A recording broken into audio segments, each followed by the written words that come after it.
All right, welcome to the most recent episode of the Actor Trezz Show, and I have a good friend of mine with me, Trezz Moton. Hang on, Trezz, is that how That's it. That's it. Actor Trezz? You go by Actor Trezz, but you is that your stage name, real name? I want to. I've never asked you about your name. Can you tell me? My whole name is Ernest Actor Trezz Moton, and go with Trezz for short. You know, because a lot of folks tend to kind of butcher Actor Trezz, but hey, it's cool. We just go by Trezz. Sounds a little bit better anyway. I grew up with my name's Sean, spelled Sean, and for the longest time, everyone called me Scene, and so I understand having your name butchered, man. I can imagine. Yeah, so Trezz, it is. I know you well, and I'm really excited about connecting with you because I find that there's some really awesome things that I want to share with people tonight about you. But tell me about yourself. Who are you, and what do you do? Who am I? And man, just in a nutshell, a guy with a dream. I'm an actor. Been acting for 5 years now. 5 years now, and what got me into it? I like how it makes me feel. Like it actually frees me.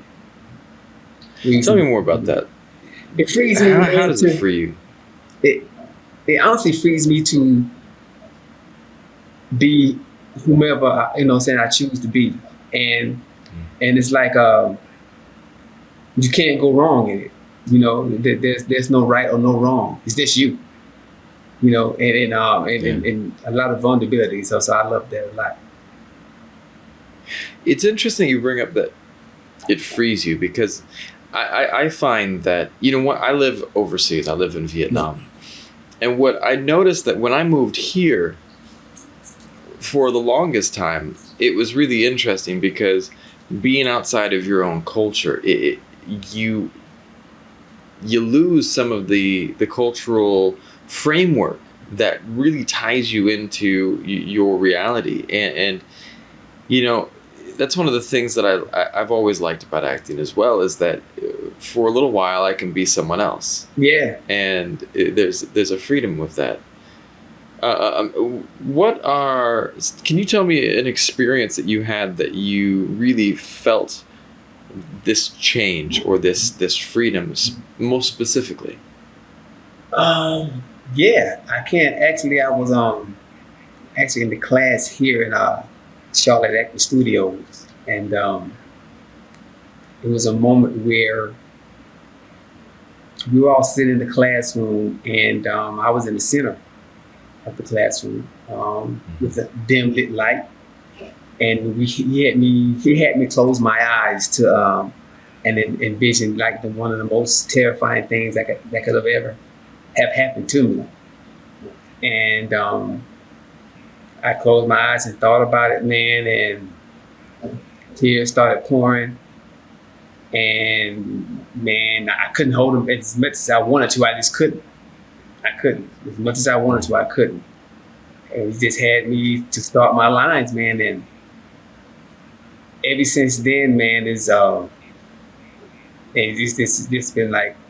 been open. You know, he really tapped into something in me at that point that I've never done before. So and it made me. It's like I say, it just really opened me up, and it made me more. Yeah, it's really interesting that you bring that up because when I've taken my acting classes, there's almost something magical in each scene that I'm practicing, in each project that I'm working on, that I'll start being a different person, you know, this other character, and I'll start reading these lines. And when I try to identify and connect to this other person, it forces me to look at parts of myself that I didn't necessarily know were there, or that fears that I had or uncertainties that I wasn't aware of. And how do you approach things like that? How do you approach these emotions that you kind of have locked away at times. How do you feel about opening those things up? Oh man, it's you hear the saying. You hear the saying of peeling back the layers of an onion, so to speak. I go into it, of course I had to identify the character, and I also try to see myself in that character, like what I've been through, or what have I been through that has shaped me to make me even want to feel that way, or maybe even act that way. And I tell you, man, just living life in general. And it's in all of us. It is. It's really in all of us. It just takes that certain something to someone is to pull it out. And I just go to that place. I'll be honest, just go to that place. Yeah. Now, how did you get into acting? Have you always wanted to be an actor? Always, or I've always. You know what's funny, man, Sean? Growing up where I grew up, man, I was always around actors and entertainers and didn't even know it. Had no clue. Just everyday people, you know what I mean? That, just observing them and like, dang, like, and I got into school play. So what do you mean they were everyday actors and that you didn't know it? Were they people that were just acting in a very interesting way? Right. Or just an interesting way, but they was being themselves. Like they wouldn't putting on because, someone. They were the character. They were the character. Right. They were the character. They're honestly being themselves. And, and I'm around these people every single day. You know what I mean? I'm like, wow, this is crazy. And now that I think about it, and then, and that kind of spilled over. And I never told anybody this is what I actually really wanted to do. I always kept that to myself. In high school, I did a play. I was in a high school play. Why do you think that was? Why did you keep it to yourself? Because there's no one from like where I'm from that ever even thought about or even talked about being an actor or actress. We saw them on TV. Cosby shows and whatnot. We saw them on TV, but we never fathomed that I can do that. You know what I mean? Like, or hey, I can do that. I really can do that. And I really felt like I could, but I just didn't say anything to my friends about it because I felt that they'll probably clown me or something like that, whatever. So, but I've always wanted to do it, man. It was always in me, and until I got in a high school play. And how'd that go? What was the play about? Oh man, it was. I can't even remember, man. It was a high school play. It was with my at that point, my high school. It's my high school girlfriend at that point. We were both in it. Yeah. And I was. It was like almost like a Martin play, like the show, the comedy show Martin. And I think if I'm not mistaken, I played Martin. She played Gina, and we had like a little skit within that. And I think that's awesome. What it was. That's really awesome. How did you feel getting into? So it was a theater. It was a play. Yeah, it was a play. How did you feel being performing in front of people? How did that make you feel? It was terrifying. It was terrifying because all eyes are on you, and there's no cut. We'll go back and do this over. It's like this is real time. And it was. I'm not gonna lie. I'm still terrified of theater. I still get the jitters every time I'm up on stage. Yeah. My wife is a singer, and when I get on stage with her, I still have the hardest time singing like informal things. When we're up on a big stage, if I'm singing in a bar, like a jazz club or something like that, I don't have the same fears. But if I'm like up on a stage, like a theater stage, oh man, I just that's it, jitters, man. It's it. It was exciting, and it was exhilarating. It was really exciting, and I was terrified at the same time.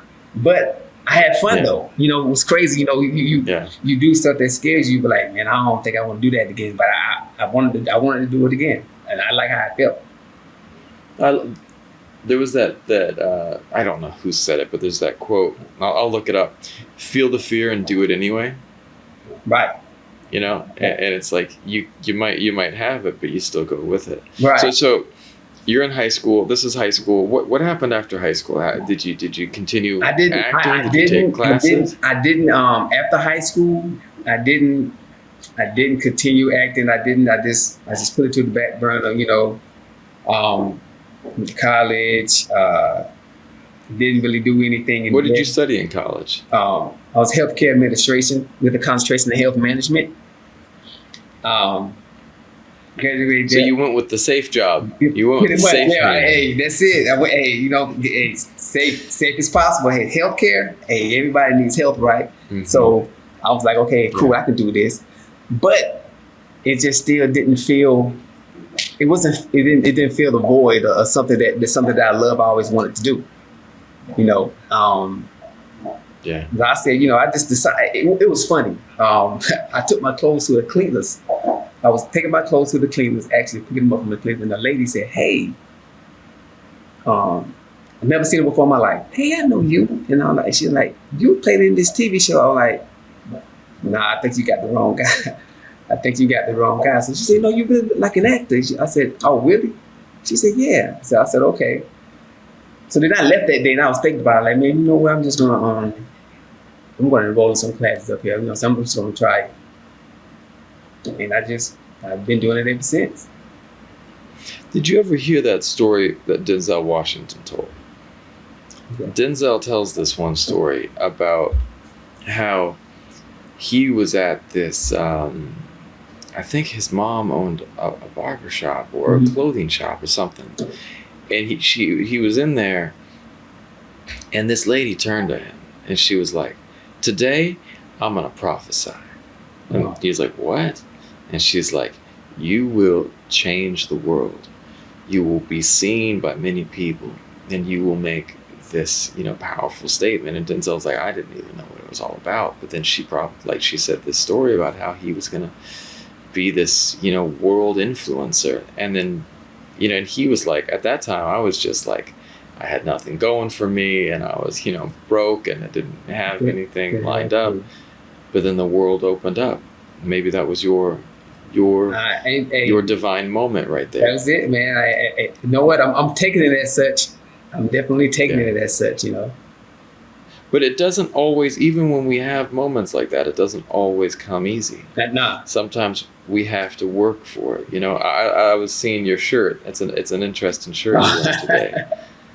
Wow, pain and glory. You know, there's work to it. There's work to the process. So, how did you went and took some classes? What type of classes did you get into? I got into acting classes. I learned a lot of my initial acting classes was the Actors Lab initially, and I learned there. I learned a lot of improv. I learned a lot of improv, commercial taping, and just being able to just overcome, you know, what I'm saying, your fears. Yeah.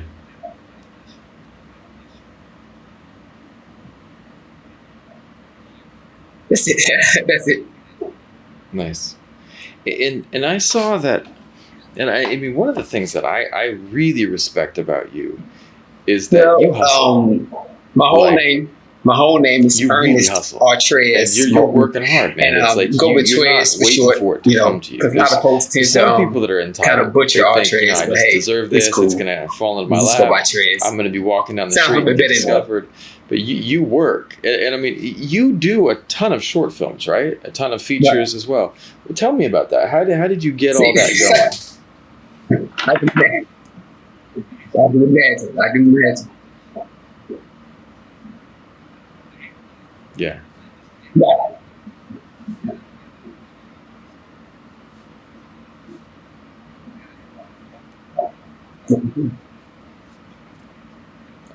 Okay. Who am I? And man, just in a nutshell, a guy Did with you a write it dream. yourself? I'm an actor. Been acting for Nice. what's that, 5 years now? That's awesome. 5 years now, and what got me into it? I like how it makes me feel. Like it actually awesome. frees me. And you've been Frees me. consistently continuing It to get frees stuff me going to- after that. How do you honestly frees bring all me that to together? Are you self-producing stuff be yourself? Or whomever are you, you know. Saying I yeah, choose how to does be, that all come together and for you? and it's like you can't go wrong in it. You know, there's no right or no wrong. We It's have just been you. working together a lot. You know, and a lot of vulnerability. So I love that a lot.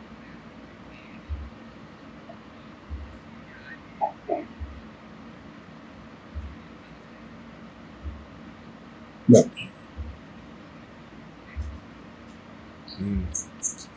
I appreciate that.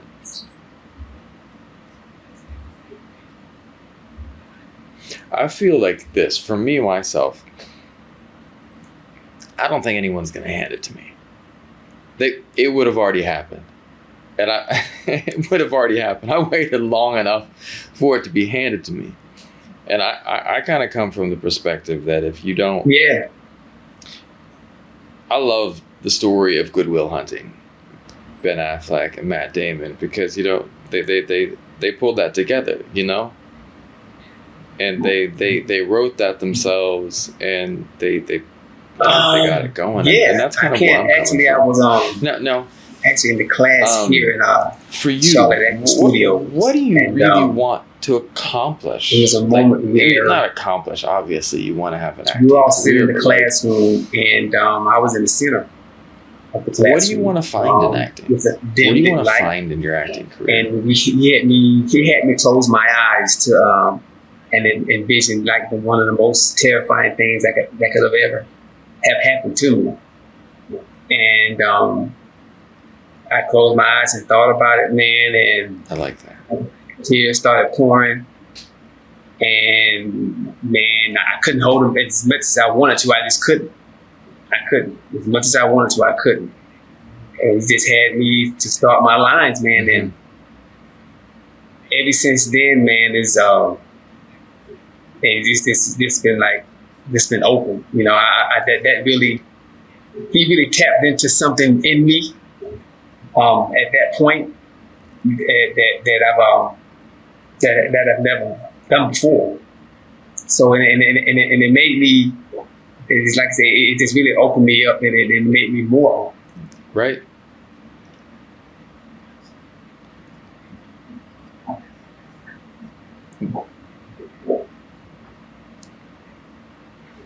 Were you in the schools that you went to when you were a kid? Were there many arts programs that were, right? Things that the kids could go toward, or was it just right? No.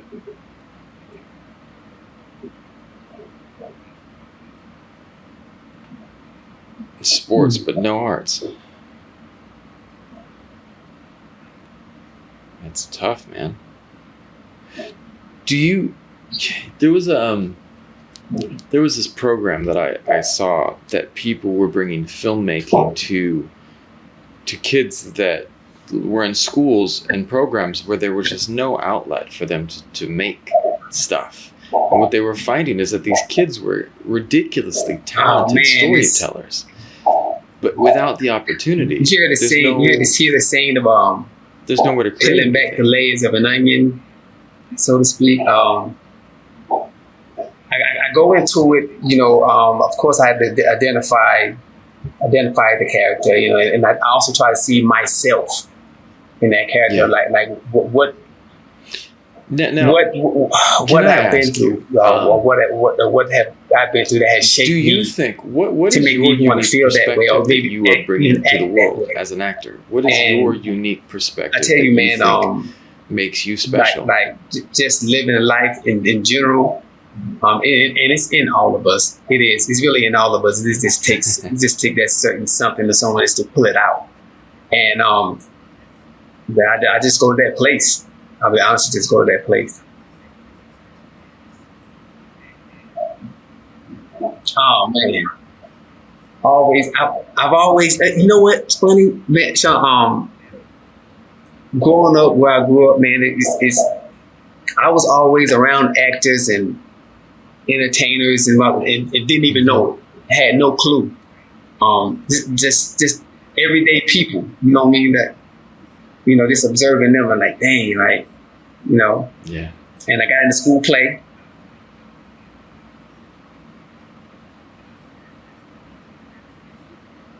Mm-hmm. Just right, just an interesting way, but they were being themselves. Like they wouldn't putting on because someone's There was they were the character. I remember, right? They were the character. There's when I honestly first being got on themselves. my big set, And in LA. and I'm around And these where people I walked every on the single set, day. and it was You know what I mean? I'm like, wow, my this is first crazy. day on And now on that the I think Ron about Howard it, movie, and Angels then and Demons. and that kind I of spilled over. remember And I I was never told so anybody this is what I actually really But you wanted know what? to It do. was I always kept who that cares, to myself. right? It was my first day on a big set. In high but school, I did a was play. like, I was in just high school play. oh my god, it was just mind blown. Because and there were parts that were way there's more no awesome than one I dreamed, and parts that were really from sucked. from that ever The long hours were even not thought fun, about or but, even talked about but being an it actor or was like actress. I was getting to live we something saw that I them on always dreamed TV. about, just to be able to Cosby shows play or whatever, and whatnot. to We have saw fun people. and, We never to fathomed be real, man. When I was, that they let I me can do drive that. a stunt, You know what I mean? like Hey, I a can car through I can traffic. do that. I really can do that. And I really yeah, felt like I could. there was but like one scene. It I wasn't just real traffic, didn't really but I got to didn't drive say anything to my through friends the about it because I felt that they'll probably clown me or something like that, whatever. So, through the fake Rome setup, and I've always wanted to do it, man. It was always in me, until I got in Italian high school police play. cars. It was pretty awesome. Like, can you drive and pull up? I was like, yes, this is awesome. Oh, But man, it was interesting because for me, I can't even. when I got onto that, I can't even remember, man. It was a high I was school only supposed to be play. there It was a week. with my on that shoot, and at that and point, then my high I school. ended up. It's my high school girlfriend at that point. We were both. So we were booked. I was booked And, as an Italian riot cop. It was like almost like a Martin play. So like it was a huge set. The It was the built show, up. the Have you comedy been show to LA? Martin. And I think if I'm not mistaken, I played Martin. She Forum, played Gina. where We the had like a Lakers little used to skit. play. Like, back in I haven't the been. Well, I haven't been. I've been to Long Beach. I haven't been to Okay. LA. north of Long Beach a bit. Okay. You got the Forum up there that used to be the Great Western Forum, and the Forum, and I don't know what it's called now, but they got this giant parking lot. Yeah. And so the movie Angels and Demon was kind of didn't talk too nicely about the Vatican, so they weren't able to get permission to shoot. It's in some of they couldn't shoot in St. Peter's and places like that, so they had to build it outdoors. So what they did is they built all of these box cars, Right. like the cargo, train cargo, Right. boat cargo containers, and then they lined them in this giant circle, and then they built the facade inside, and so they built and they had these foam statues that looked just like the real ones in Rome. It was wild, man. It was a huge set. I can imagine.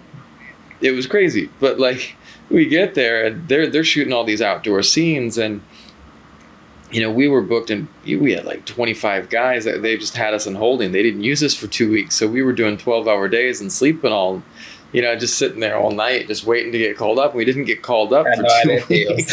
No, I didn't. And then we finally were like, man. And then everyone just started. We got to know each other, and it was really fun. It was really fun to get to know all these people. And one day, my friend, I made friends with one of the PAs, Jackson. He's actually going to come on my show. He's an AD now. Nice. And he was like, "Hey, Sean, how tall are you?" I'm like, 6 foot. And he's like, "You got blue eyes. All right, you're going to come over here."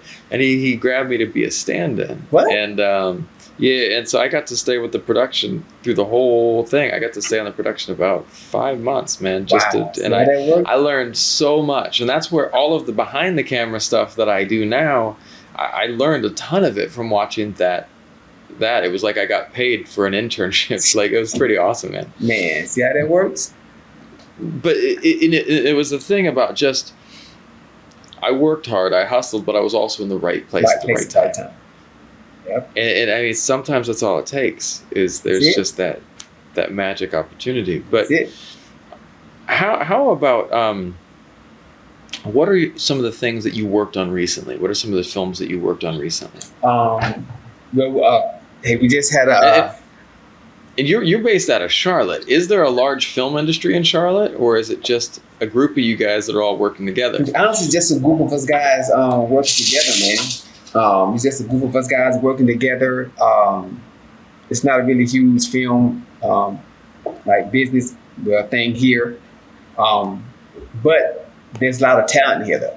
I've seen that. There's a boatload of talent here, man. And to answer your question, the last thing I was just in, well, it wasn't the last thing, but we just had a feature premiere of a show. Congratulations. Feature film called Cage that I co-starred in, written by Tori Tillman. And actually had a premiere on that last Thursday. Went well, That's man. awesome. Went great.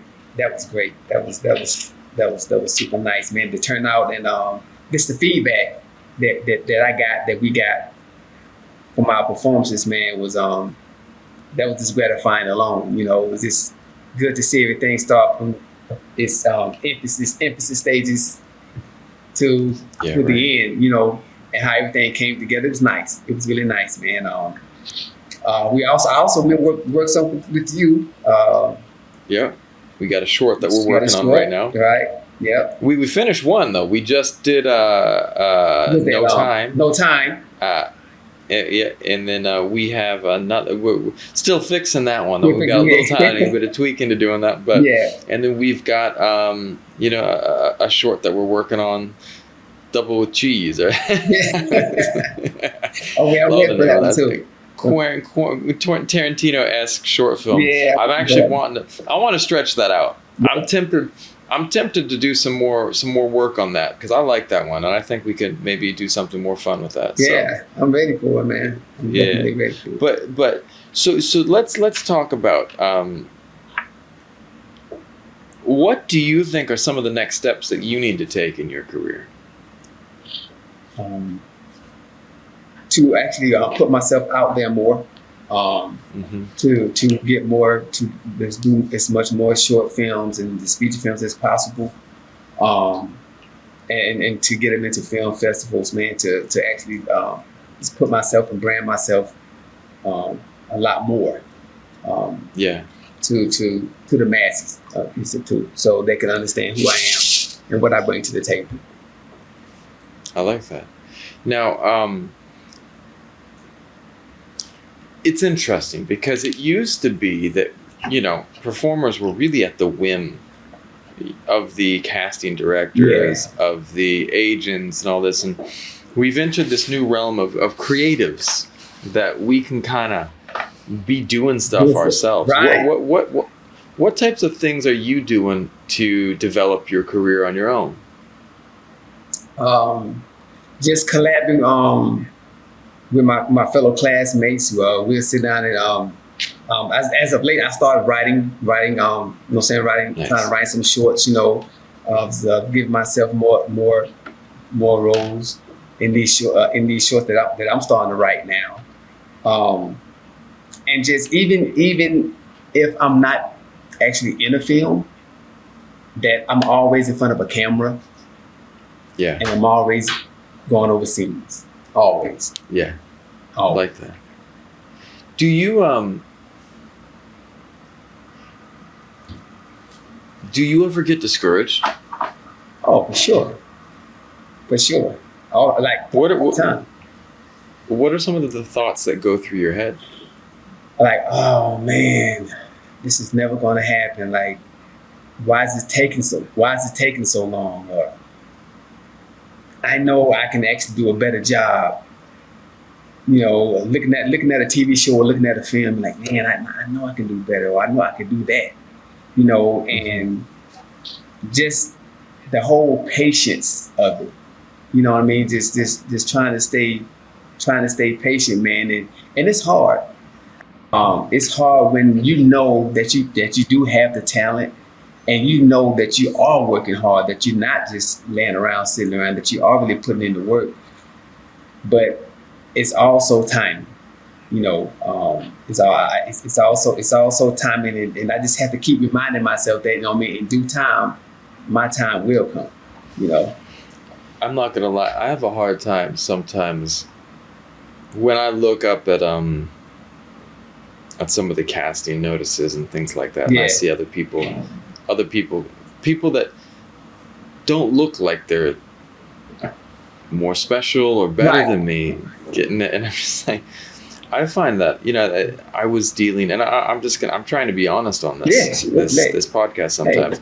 I get discouraged at times, and I for me, I don't always know. I'll go into like work mode, right? Where I'll be like trying to keep something in front of me, a script or something, so that I got something to focus on. Because if I don't right now, especially because we're dealing with this crazy lockdown here, and like I haven't been able to leave my house in 3 months, you know, and so it's like I try to keep something going, but yet it's tough when there's those moments of doubt. How would you? Let's imagine that you could go back to meet. I've been asking this question a lot lately.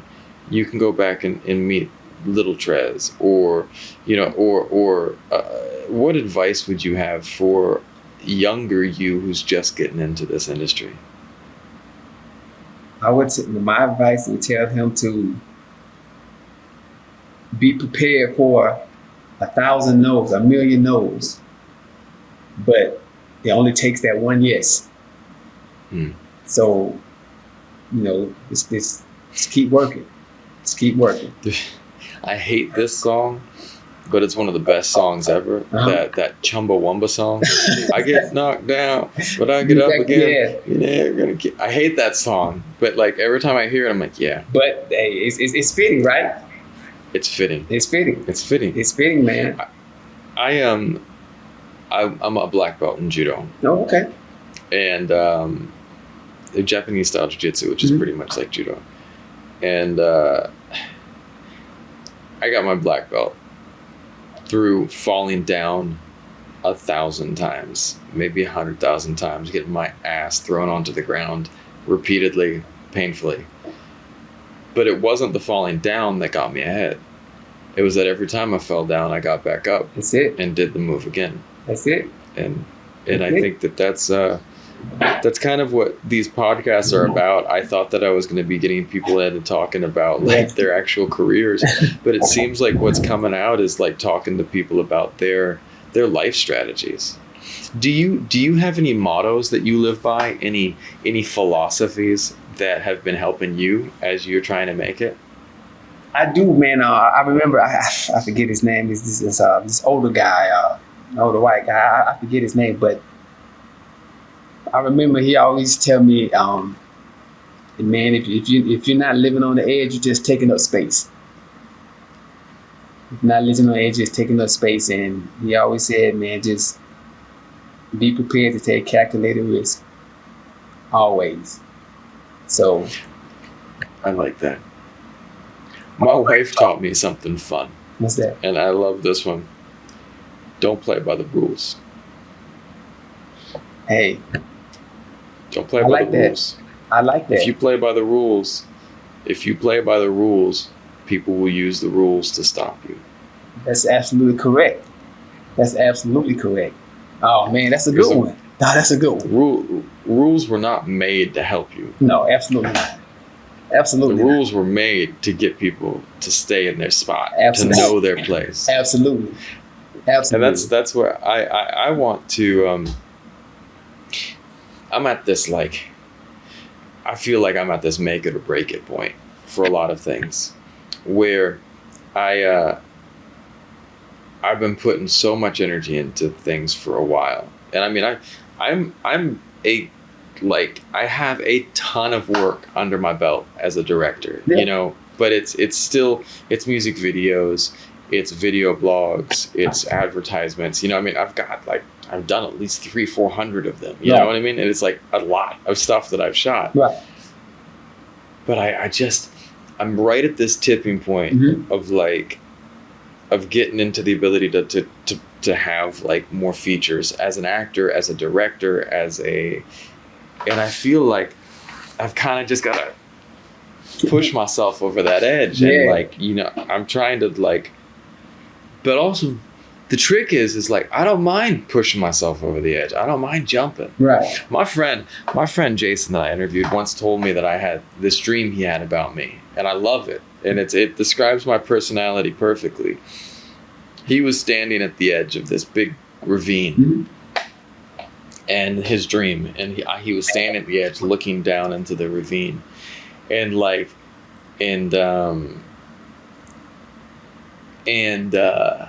he looked down and he was like, and some wise man was standing there telling him, if you jump, it will break you. You know, it's very dangerous. Right. And then all of a sudden I came running up behind him and I'm like, let's go. And I just dive. I dive into the ravine. And then he's like, Sean just died. Sean just died. And then a second later, I climb back up the ravine and I look at him and I'm like, what are you waiting for, man? And I jump back in. And he told me this dream the day after he had it. And he's like, I've never known a better like example of your personality, Sean, than that. And I was like, that is like me. I don't mind diving in. That's it. But I want to know what is the thing to dive in on. And that's what I'm processing right now. You know, it's like, because there's only so much energy in every day. That's it, man. Man, what do you want to create next? What is it that if I got that Aladdin's lamp right here. Okay. And I'm rubbing it right now. Genie pops out. Okay. What would you wish for? Wow. Right. Wow. What I would wish for? I would wish for. I probably would wish for like 10 more wishes. Man, what I would personally wish for. And it has to be related to film. Okay, It has to be related. So to film. that's good. I'm glad you narrowed that down. All right. So don't worry about like, you know, healing the world. Yeah. So like, it's related to your film career. So later, the film, for me to be able to write, produce, and direct, and star in a film. What do you want the film to be about? You got Aladdin's lamp, man. I want the film to be about past, present, future. Okay. Past, present, future, and Of you, of yourself, of the character, of the world, of the world, Nice. like in real time. Nice. And to see how much has changed, and see how much has not changed, you know, and at the end of it, the question would be, what are you going to do? And what are you going to do? I would love it. As an African American filmmaker, does some of that play into the choices you make? Oh, yeah, absolutely.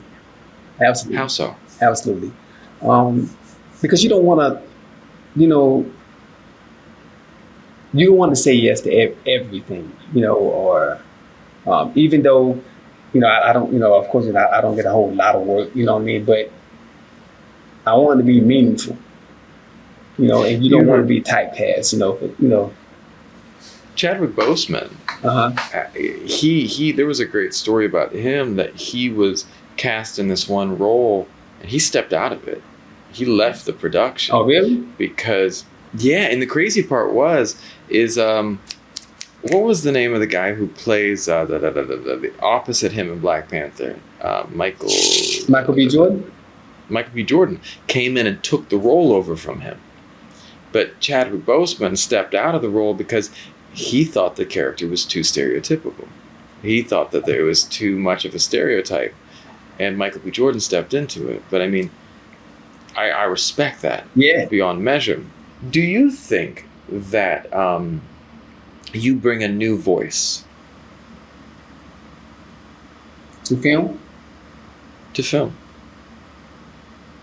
I believe I do. I truly believe I do. I truly believe I do. What is really? Can you tell me one story that you think from your life that would be interesting if it was turned into a movie? Oh man, I'm not coming with easy questions tonight. I love it though. The one story of my life that I could turn into a movie. Oh, yeah. I would say the story of relationships.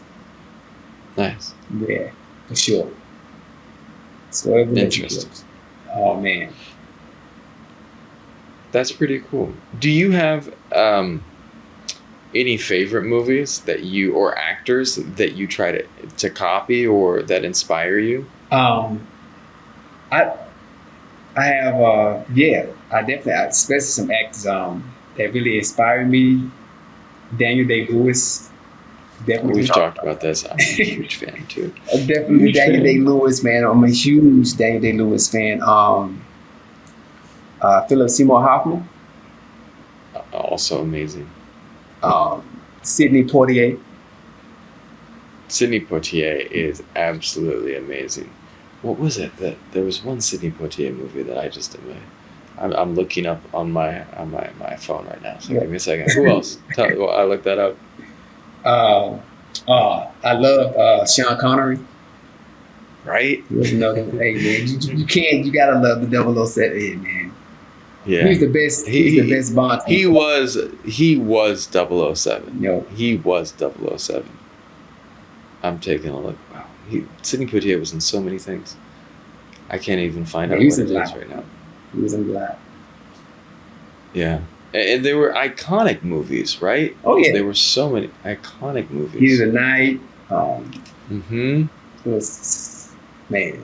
Children of the Dust was really good too. Yeah. It was a lot. It was a lot, man. Yeah. So yeah, those guys. I try to take just a bit from each of those,